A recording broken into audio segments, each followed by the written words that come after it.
Hello and welcome. I'm Elena Joy. My pronouns are she, her. I'm so glad you're here. In 2023, I went to 49 HR conferences. Yeah, some were online, some were virtual, but a whole lot were in person. And I didn't just go to them, I spoke at them.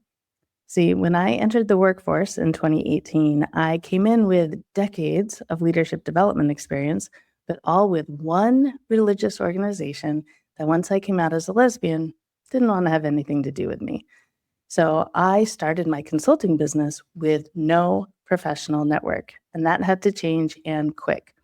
2023 was the year I went to the most conferences, and it was powerful for my business because I could teach a session to HR leaders. They could experience how I facilitate and what I teach. And that was very powerful for them going back to their companies and getting me in there. But the rest of the time at the conference could be spent making connections and building that powerful network, which is absolutely critical. And yet it can be so hard. We are constantly managing people's perceptions of us. We are trying to say the right things. We're trying to show up in the right ways. That year, I learned there were some fundamental things I had to change in order to make sure that my networking was very effective, but also really sustainable and didn't drain my mental health. The need to build that network is so high because in that room that can be really hard to walk into, our future colleagues are in there, hiring managers, mentors, collaborators. Being able to do it powerfully and effectively without losing who you are is really critical to your success. So today I'm going to be sharing 3 things with you. How to know who you are before you walk into that room, how to read that room clearly without letting it define who you are, and how to connect powerfully with the people in that room in a way that feels like you. So let's get into it. There was an incredible moment in 2023 that changed everything. It was midway through the year. I was at yet another conference, and it was time to go to the opening happy hour mixer thing. So I'm in my room getting ready and trying to get psyched up to bring out the version of me that is extroverted and charming. I get in the elevator with a bunch of other people that are clearly going to the same event, and I overhear a few of them discussing a local LGBTQ plus issue. By the time we got to the floor that the event was on, I was really questioning whether I belonged there. And then ding, the doors open, and in front of me is 100 plus people all mingling and networking and holding their drinks. And I know none of them. They're all strangers. My nervous system wanted me to turn right around, get back in that elevator, and get back to my hotel room. But I could not. I had invested so much time, energy, and money getting to this conference. I needed to get something out of it. So instead, I made a beeline for the women's restroom down the hall. I locked myself in a stall and thought, how am I going to do this? I can't walk in there feeling like I do right now. Luckily, one of the things that I train leaders on is how to connect with yourself and show up powerfully, authentically, even in a moment's notice and even when the stakes are really high. And one of those ways is connecting with your core values. The core value that came to mind in that moment for me was humanity. For me, humanity means we're all human. We're all trying the best we can. Some of us are doing great right now, and some of us are not. We're all just human. All the people in that room, yeah, they might be strangers, but they're all just human. Some of them are going to be great. Some of them are going to suck. Either way, they're just humans. It was that connection, that thought process that changed my mindset. It got me grounded. I was able to go out into that ballroom and make some powerful connections, not as a version of me, but as me, a human that values humanity. Your core values, they're not personality traits or Enneagram numbers or astrological signs. They are the operating system that you are already running right now. When you know your core values, you know what they mean to you specifically, you can use them as a way to connect powerfully with yourself and show up in the best way in the high stakes moments. You get to stop asking, how am I being perceived? And you get to start asking, what actually matters to me in this conversation? That is a completely different way to function. So the micro practice that I want you to try is to reflect on one of your core values and connect it to the moment that you're in. It looks like asking, what would it look like to show up from this value in this moment? It can be such a game changer because one of the ways that it is really effective is that it makes you stand out. Most of the people that you're going to talk to in that room are performing as a version of themselves, just like I was getting ready to. And you and I both know how hard it is to connect with someone who's not actually being themselves. When you come across people, the few people who are able to show up to those moments, as awkward as they are, as their full selves, it is so much easier to connect with them. It's so much more memorable. It takes less energy, which makes the whole process more sustainable.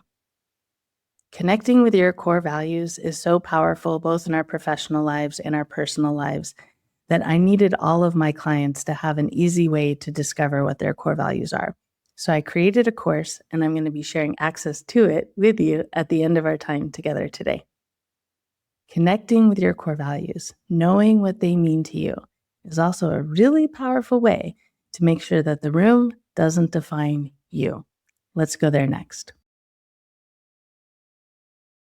If you're a Gen Zer, you already know that the older professionals in that room already have an opinion or two about your generation. Not about you specifically, but it can feel like their opinions about who you are enter the room before you do. As a queer, neurodivergent woman in corporate America, I know exactly how that feels. And I know that if we enter that room in reactive mode, we are giving their perceptions of us more power than they've earned. The antidote to this is a skill that I teach leaders every day. We need to radically acknowledge the reality of the moment that we're in so we can reclaim our power. It looks like, all right, there are people in this room that have some preformed opinions about my generation or my community, and that doesn't reflect who I am. I don't need to fix their perceptions. I just need to stay connected to who I am at my core. By doing this, you're acknowledging reality, not ignoring it. And you are able to reclaim your power because your cognitive capacity can stop being used up trying to perform the right version of who you are. And it can start doing two things. One, it gives you space to actually hear or feel that nudge from your gut of go talk to that group or get out of this conversation. And two, you can use that capacity to actually form that powerful, authentic connection when you found the right person. So first, you anchor into one of your core values as a way to quickly and easily connect to who you really are. And then you radically acknowledge the reality of the room and the likely preconceived ideas of who you are. You acknowledge that their perception has nothing to do with you, and it does not have to be a barrier to your success. Fam, these are not just affirmations or throwaway words. When you take the time, 30 seconds to do this intentionally, it is how you drop the armor that we often keep up in these awkward moments. And it allows the people who deserve a spot in our network to find us. Doing this work, acknowledging the reality of the moment, this is how we stop reacting to the moment and we start leveraging the moment for our success. Networking events often reward those who stay the longest, who shake the most hands, and who collects the most business cards. That model is created by an extrovert for an extrovert. Now, I have nothing against extroverts. They're in my family, and they bring a special magic that the world needs. However, I can also acknowledge that the majority of us, we're not going to be successful in that model. When we try it, all it does is produce shallow, forgettable interactions. One of the big lessons I learned is that one real conversation is worth way more than even 40 surface level exchanges. You don't need to work the room to be successful. You do need to be intentional. The goal is not volume. The goal is depth. So step one is to decide what kind of contact that could be in that room would be the most beneficial for who you are right now. It might be recruiters or hiring managers. It might be a generalist a few years down the road from where you are now. It could be a specialist in a field that you're considering. It could be a mentor. Whoever it is, pick one to focus on finding in that room, in that moment.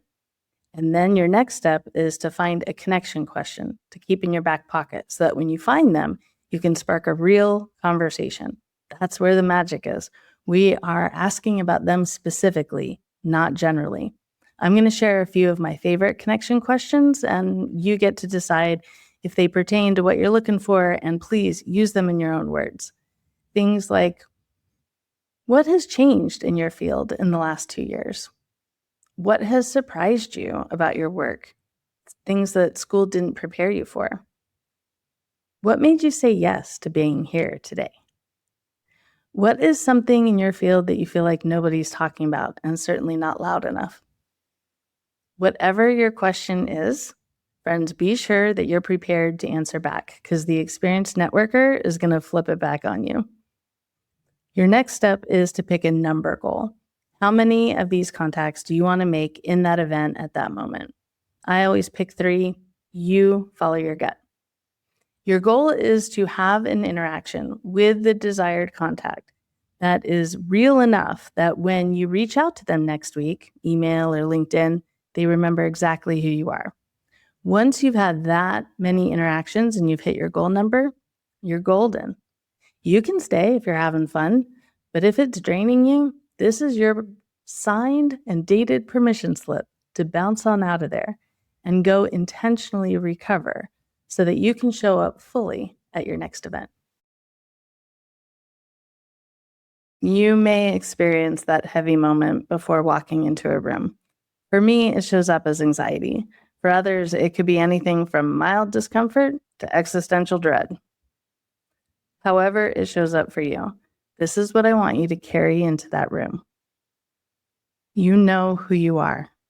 You know what you value. You can clearly see the room. And you have full permission to connect on your own terms and leave when you're done. The work is not about turning on the charm. The work is about staying connected to who you are. So many of the clients that I've worked with have felt the power of being able to return to those core values and leverage them in those high stakes moments, whether it's a job interview or a first date or so many other circumstances. Discovering them is not hard, and when you can make it meaningful and accessible, it can change so much. So I created my course 3 Words Away for my clients and for others to be able to, in 1 hour, discover the 3 words that will consistently connect you to who you really are at your core. You can find it at 3wordsaway.com. Give yourself about an hour to focus, have some quiet time, do a few of the pages in the workbook, and watch how you're able to show up in the hard moments, strongly connected to what matters most to you. Friends, the leaders that our world needs right now are not the leaders that know how to work a room. They're the leaders that know how to walk into any room and stay themselves. That's you. Go be that. I hope you found today valuable, helpful. I'd love to hear from you. Send me a message on LinkedIn or use the contact form on latitudeleaders.com. Be good to yourselves, fam. I appreciate you.